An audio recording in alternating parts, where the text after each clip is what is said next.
Hi everyone. In this video lesson we're looking at projectiles and we are looking at an M2 question. So this is the old syllabus from Edexcel, and it reads that a ball is projected at a speed of 40 meters per second from the point P, and it is projected upwards on a cliff above a horizontal ground. So this base represents the ground, and at point P we're on a cliff above the ground. The point O on the ground is vertically below P, and OP is 36 meters. So they want us to know that this angle right here is a right angle. The ball is projected at an angle of theta to the horizontal. So here the angle between the speed at which it is projected and the horizontal is theta. The point Q is the highest point on the path of the ball and is 12 meters above the level of P. So this is maximum height above the ground. The ball moves freely under gravity and hits the ground at the point R as shown in the diagram drawn for you. And then we're asked to answer these questions. All right, so as we work through them, what I want you to pay attention to is the strategy that I use. And the strategy that I use will be drawing out the information for horizontal SUVAT as well as vertical SUVAT, and then applying the relevant SUVAT equations to find the unknown variables. So when we talk about your SUVAT equations, these would be normally supplied in your data sheet, but it is good to know these equations of motion, and you have 4 or 5 of them that we'll routinely be applying over the scope of these problems. So the more we practice it, the better we get at identifying the relevant SUVAT equations. So step 1 is to draw out the information that we have in tabular form. So what I'm going to do now, so my approach will be, I'll have H for horizontal SUVAT and V for vertical SUVAT. So S, of course, is your displacement, U is your initial velocity, V is your final velocity, A for acceleration, and T for time.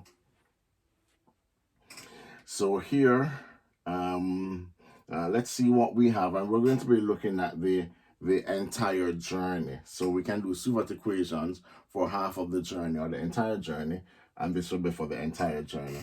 So if we go from P, so let's do the horizontal first. So what is the distance that is covered? So this is unknown. So we know that it is OR, but we don't know what the length of OR is. Initial velocity. So initial velocity will be 40 cos theta.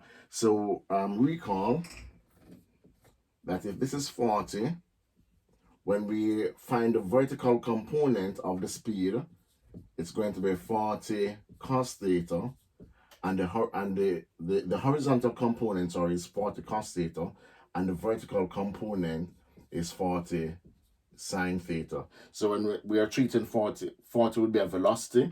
We're treating that as a vector quantity, like a force that can be resolved, and then we have the horizontal component and the vertical component.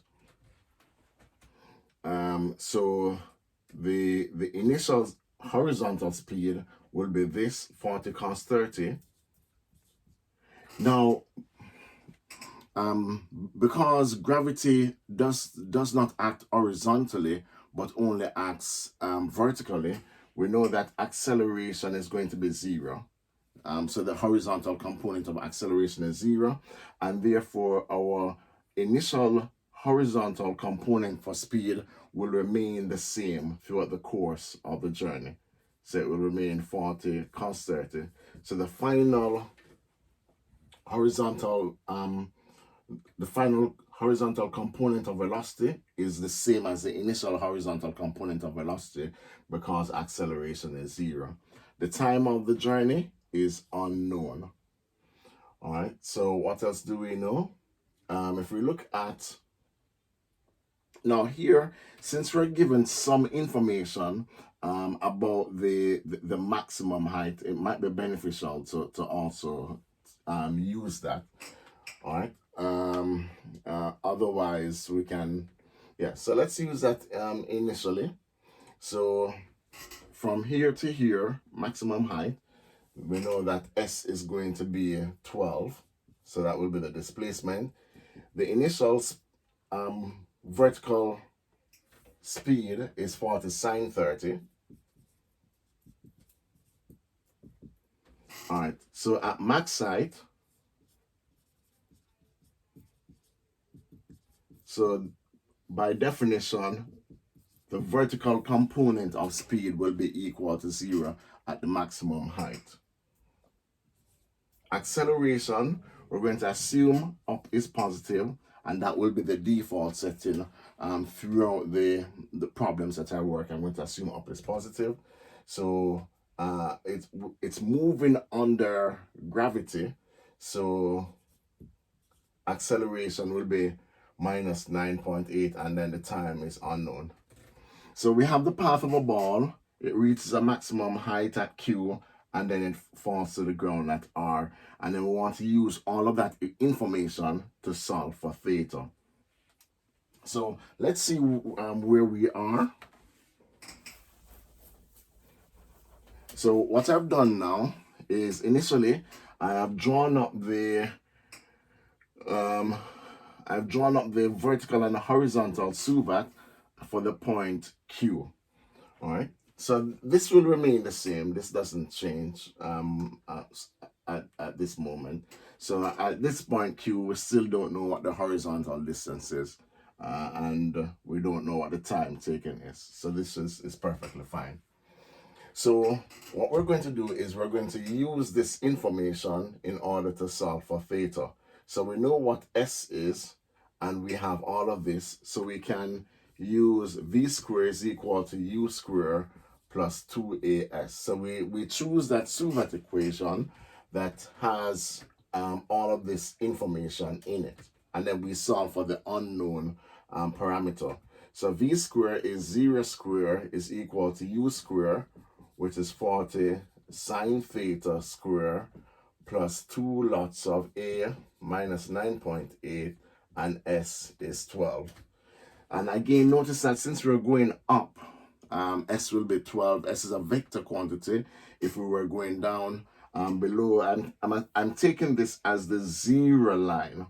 So once we move below the 0 line, that point on the cliff that's perched above the floor of the ground, then displacement would be negative. So let's solve for theta here. So what we're going to have then is that 2 lots of 9.8, 12, and then I'm going to be rearranging for theta is equal to 1600 sine square theta. So we can divide by 1600, and then that gets rid of there, and then we can square root. And if we take the square root of that, that will get rid of that. And of course, the square root will give us plus and minus. So from here now, we can take the square root of 2 times 9.8 times 12. And then that's divided by 1600. All right, so sine theta is equal to plus or minus 0.383. We can do the sine inverse of that. Do make sure you're in degrees. So shift sine inverse and then answer. And then if theta is equal to 22.5 degrees. All right, so we'll use the positive value. If we try the negative one, we're going to just run into trouble. So theta, this fits in with the diagram. We know that theta will be an acute angle, and 22.5 is an acute angle. All right, so from here now, we have that to be 22.5 degrees to 3 significant figures. Now, we want to solve for the distance OR. Once we go to OR, we're looking at the entire journey rather than the first half of the journey. All right. So what we'll now do is we'll fill in the SUVAT information for the entire journey. So let's adapt this. And we're going to do the entire journey. All right, so for the entire journey, now notice that the displacement, once we're at R, we're now 36 below P, and therefore S will not be 12, it will be minus 36. Do be careful, to have the sign correct. And minus because I'm assuming up to be positive. For the sine theta. Now, a common mistake is to assume that by the time you stop at R, V will be 0. Vertical V will be 0. That would really imply a crash. That you're driving, you're moving. It's almost as if you're coming down, and you come down to a smooth landing. That's what V equals 0 is. But what's actually happening is that the thing is crashing and then it stops. All right, but we want the instantaneous velocity. And once the ball hits the ground, we want that instantaneous velocity, which will not be 0. All right, A is minus 9.8, and time is going to be unknown. We now know that theta is 22.5. All right, so theta here, 22.5 and 22.5. Okay, so we want to solve for R. So what we can do is solve for T, and then we know that R will be U times T. All right, distance times, so distance will equal to speed times time. So let's continue.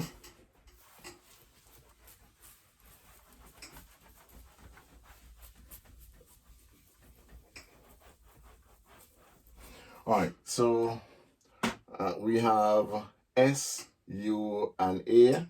So we can use the other SUVAT equation that S is equal to UT plus half AT squared. So S would be minus 36 is equal to UT. So that would be 40 sine 22.5, T being unknown, plus a half times minus 9.8, T squared. So we have your quadratic equation, so we can rearrange it, bring everything to one side. So we're going to get minus 4.9 T squared. Just bring the T squared first, then we're going to have 40 sine 22.5, so plus 15.3 T, and then plus 36 equals 0. And then what I strongly recommend that you do is that you go to equation and then choose polynomial and then 2, and then solve this quadratic using the polynomial solver or on your calculator rather than to do it manually. All right, so but however you want to solve it, you can solve that. So we're going to get T to be equal to 4.7 to 1 decimal place, or minus 1.6. So we're going to ignore the minus 1.6 because time cannot be negative. So we're going to have 4.7 here and 4.7. Therefore, the distance OR is going to be speed multiplied by time. So here, OR is equal to, so it's equal to UT. Remember, essentially what's happening here is I'm applying this formula. I want to find the distance or displacement, if you will. Acceleration is 0, so this is going to reduce to 0. So I'm just so it simplifies to the initial speed multiplied by the time taken. So initial speed is 40 cos 22.5, and the time taken is 4.7. And of course, you can retain all of the earlier calculator results if you want to make sure you get an accurate solution. So here we're going to get 40 cos 22.5 multiplied by 4.7.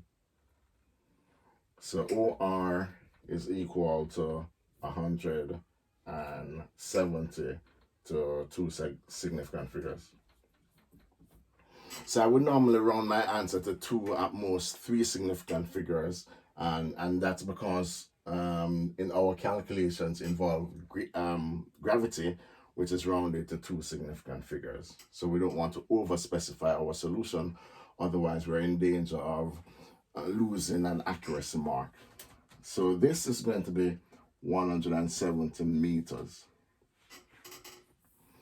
And then I can indicate that this is 2 SF. And if I reported it to 3 SF, it should be 174 meters. The speed of the ball as it hits the ground at R. So here, let's look at what's happening. So in order to calculate the speed as it hits the ground at R, I will also need to know what V is. So the final velocity horizontally and the final velocity vertically. So let's erase this.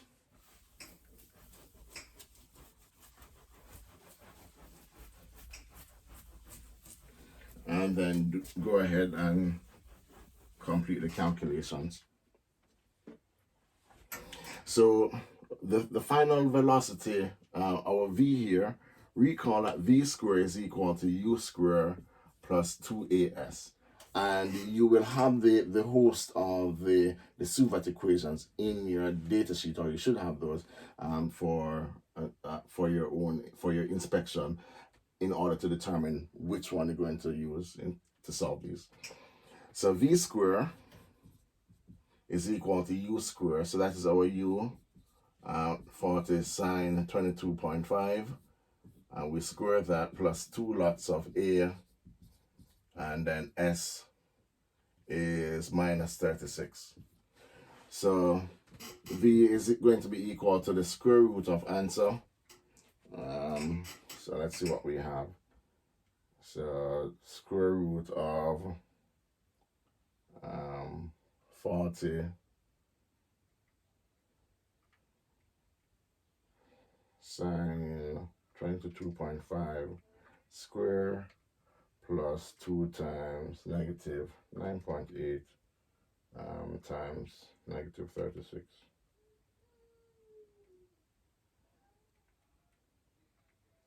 All right, and then sometimes the calculator can be quite sensitive, so you want to make sure that you're entering it correctly.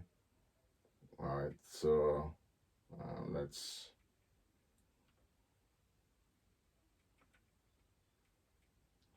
all right, so that should be fine.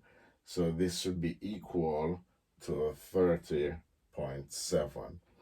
So now we have V to be 30.7, all right, and then we have that V here. So our final V is going to be Vx, which is 40 cos 22.5, and Vy, which is 30.7. So from vectors, we know that what is being asked of us is to find the magnitude of the velocity vector. So recall, if you have a vector with components x and y, the magnitude of the vector is found by applying Pythagoras' theorem. So, and the magnitude of the velocity vector will give us speed, and that's going to be the square root of 40 cos 22.5 square plus 30.7 square. All right, so if we can go to our calculator, 40 cos 22.5 and then square plus 30.7 square. All right, so when we work out all of that, we get 48 and that's meters per second. All right. So one thing to that I should be careful about here is that this should really be minus, because we're heading in that direction. All right. But of course, it doesn't really matter, because when we square a negative quantity, it will be eliminated. All right. But to be technically correct, this value should be negative 30.7. All right. So again, I've written my answers. So here, 48 meters per second to either 2 or 3 significant figures. So do take care to not over specify your answers in these problems. So the approach that I've used a SUVAT, horizontal and vertical SUVAT, and then I've applied the SUVAT equations and then had a go at the questions, linking in a range of techniques learned from coordinate geometry, vector algebra, and so forth. All right, so I trust that that was beneficial. We have a host of these questions that we're going to be working through so that you can really be assured of your mastery of this topic and understanding of this topic.